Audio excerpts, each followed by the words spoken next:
Dyma'r myfyrdod am dachwedd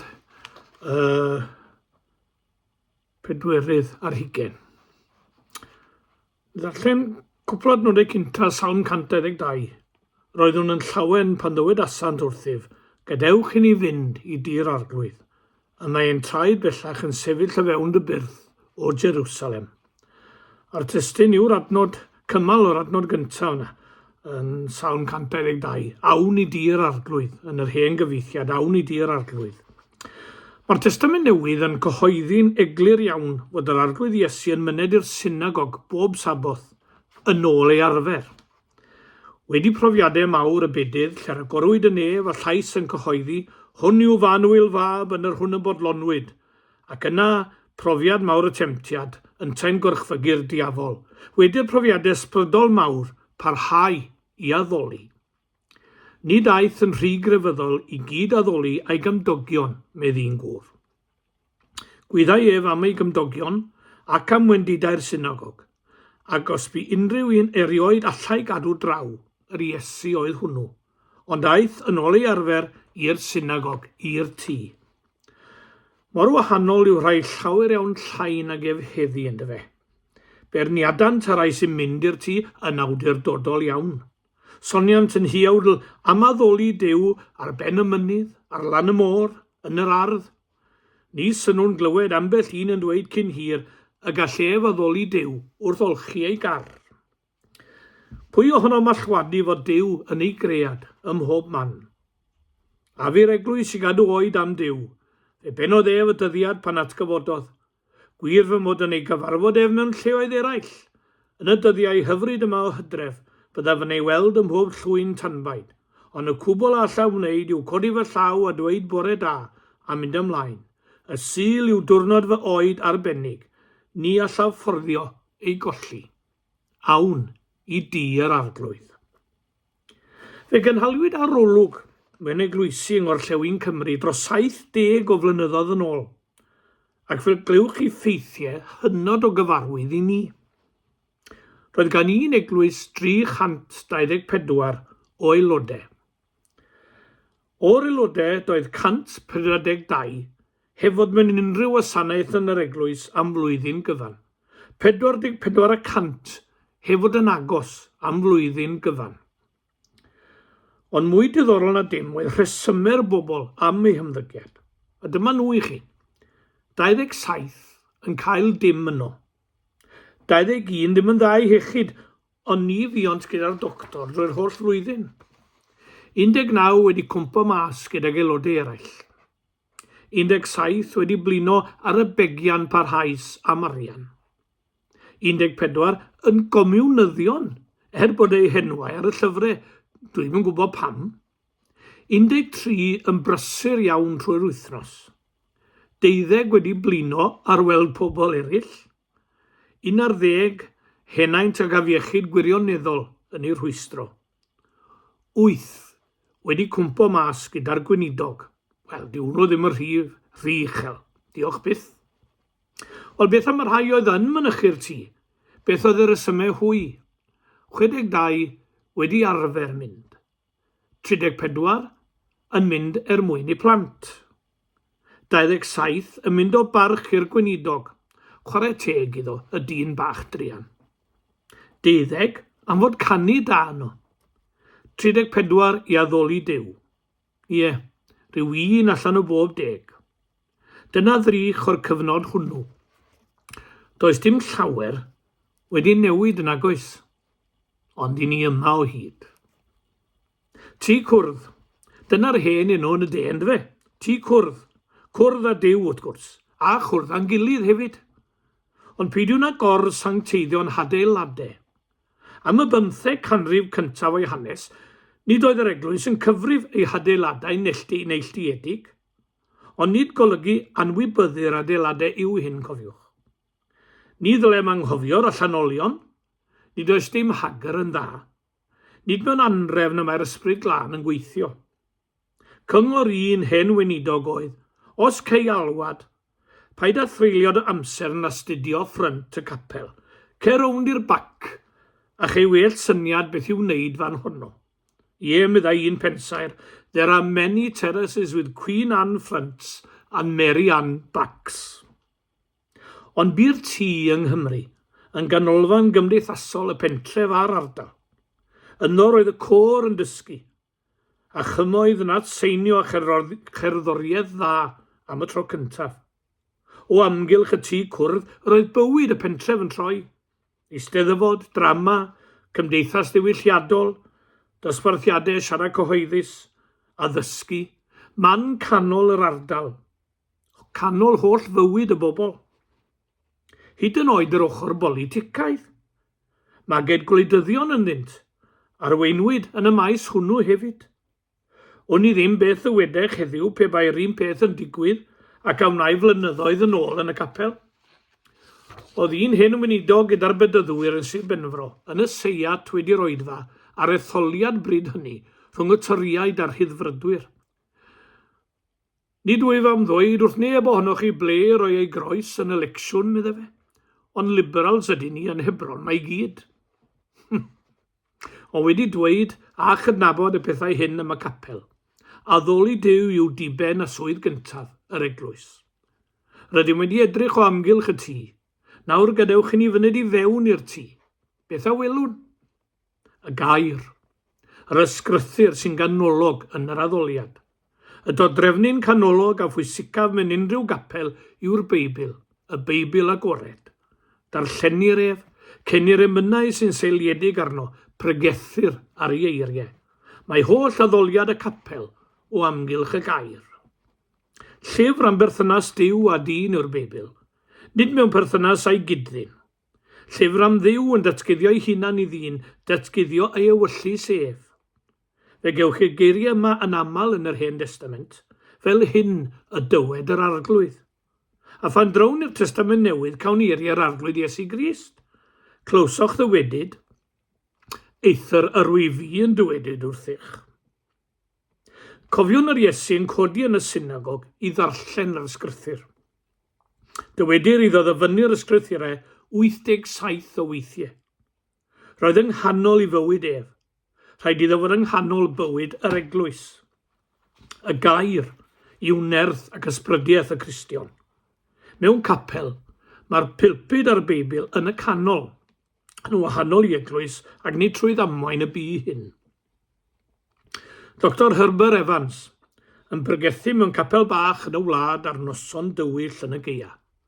Hen wraig yn aros amdano wedi'i roedfa, i'w arwain i aros yn ei chartref dros nos. Roedd llusern hen iawn yn ei llaw i oleo'r llwybr iddynt.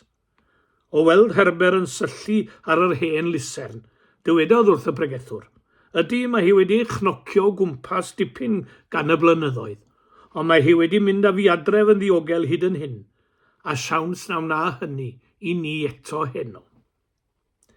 Byddai Herbert Evans yn cymhwyso'r digwyddiad at air Duw, y Beibl.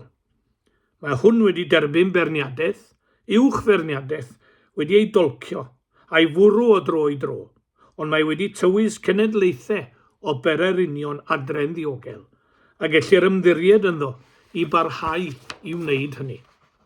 Y mae'r Beibl yn llusern i draed ac yn llewyrch i lwybr dyn. Rhaid ei gadw'n ganolog yn addoliad yr eglwys. Ond mae rhywbeth heblaw o'r allanol i fod yn addoliad yr eglwys. Addoliad y galon. Nid fy newis i mor ffigwr hwn, un beiblaidd ydyw.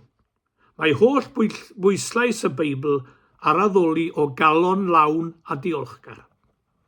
Clywir yn aml ddechrau oedfa'n trwy gannu neadrodd geiriau o benod 4 yn Efengyl Ioan. Dyfod y mae yr awr ac yn awr y mae hi, pan addolo y gwir addolwyr y tad mewn ysbryd a gwirionedd. Canis y cyfryw y mae y tad yn ei ceisio i'w addoli ef. Pobl sydd yn dod i'r tŷ i addoli o'i calon ac a'i holl galon. Dyna'r gwir addolwr, addoliad y galon. I ni, cartref y teimlad a'r sentiment yw'r galon. Gyda'n wahaniaeth rhwng y pen a'r galon. Pen yw cartref y deall a'r gallu. Nid oedd ysgrifenwyr y Beibl yn priodoli unrhyw gyneddfu'r pen. Yn ôl rhain, y galon yw cartref y deall hefyd. Nid teimlad a sentiment olygaidd iddynt hwy. Mae'r diarhebion yn sôn am gyfreithiau a gorchmynion yr arglwydd. Ysgrifenna hwy ar lech dy galon. Yna yn ail lythyr Paul at y Corinthiaid yn y 3 bennod, llythyr Crist ydych, wedi ysgrifennu nid ag inc, ond ag ysbryd y Duw byw, nid mewn llechau cerig, either mewn llechau cnawdol y galon. Addoliad y galon yw addoliad y tŷ. Gwyliau Joel bobl ffi grefyddol yn rhwygo'i dillad mewn seremonïau crefyddol, fel arwydd o edifeirwch, ac yna sylwi nad oeddynt yn newid neu mawr ddim ar ei bywydau. Rhwygwch eich calonnau, nid eich dillad. Rwy'n hoff o eiriau gan y proffwyd Jeremia, nid y geiriau ei hunain fel y cyfryw, ond y modd yma'r proffwyd yn mynegu ei enaid. Roedd wedi penderfynu peidio sôn am Dduw. Dywedais, ni soniaf amdano ef, ac ni lefaraf ei enw ef mwyach, ond ei air ef oedd yn fy nghalon yn llosgi fel tân wedi ei gau o fewn fy esgyrn, ac mi aflinais y matal ac ni allwn beidio. Ei air yn fy nghalon yn llosgi fel tân. Yr addoliad rhydd sy'n tarddu o galon ddiolchgar lawn. Mae rhywbeth personol iawn fyna, yn dos e. O wedi dweud hynny, rhaid dweud ymhellach am addoliad y tŷ. Mae addoliad yr holl gynulleidfa Duw. Yn ein traddodiad ni fel enwad ar y bobl mae'r pwyslais. Yng Ngapel Rhyd Wilym mae carreg ag ysgrifen arni fel hyn. John Evans Llwyn Dŵr a gostiodd wneithur y tŷ hwn wedi ei godi i iws y bobl. Dyna'r traddodiad y safwn ni ynddo. Dyna'r pwyslais. Gall offeiriad fynd i'r eglwys a mynd trwy'r gwasanaeth e ben ei hunan heb y gynulleidfa, ond nid felly ein traddodiad ni. Clywir llawer o sôn y dyddiau hyn am y lleigwyr, a phobl yn sôn am leigwyr, fel pe baent wedi darganfod rhywbeth syfrdanol o newydd. Yn yr oes sydd ohoni mae mwy o alw am leigwyr wrth gwrs, ond rhaid peidio colli golwg ar ein traddodiad gweinidogol. Ond rhaid cydnabod fod mesur o iogrwydd yn perthyn i ninnau i'r cyfeiriad hwn. Ar wahân i gael canu, chewch chi ddim gwneud llawer yn y mwyafrif o wasanaethau. Y cyhoeddiadau, gyda'r Saeson, y gweinidog sy'n gwneud hynny'n aml, ac mae'n iachach fod rhywun arall yn cyhoeddi yn fy marn i. Chi'n cael casglu wrth gwrs. Roedd yna sôn am un gweinidog gwneud hynny ei hunan a mynd â'r casgliad gartref a'i gyfrif ei hunan. Ond dyna'r cyfan newch i mewn oedfa arferol, the ministerial domination of worship. A gweinidog fydd yn darllen yr emynau, yn darllen y Beibl. Flynyddoedd yn ôl, yr rheswm oedd am na allai pobl ddarllen, gan ei bod heb addysg, ond aeth yr arferiad yn rheol bron. Pe darllenau'r gweinidog yn oedfa'r plant, i be mae e'n gwneud, pam na wnaeth e adael i'r plant wneud? Eitha teg, ond clywch. Nid rhywbeth i'r plant yn unig yw darllen y gair yn gyhoeddus. Ond ni ddarllenau'r Iesu rhan yn gyhoeddus. Addoliad yr holl gynulleidfa yw addoliad y tŷ i fod. Mae angen addoliad arno moll. Dywedodd un fod bywyd yn debyg i gwch yn cael ei yrru gan ddau rwyf, gwaith ac addoliad.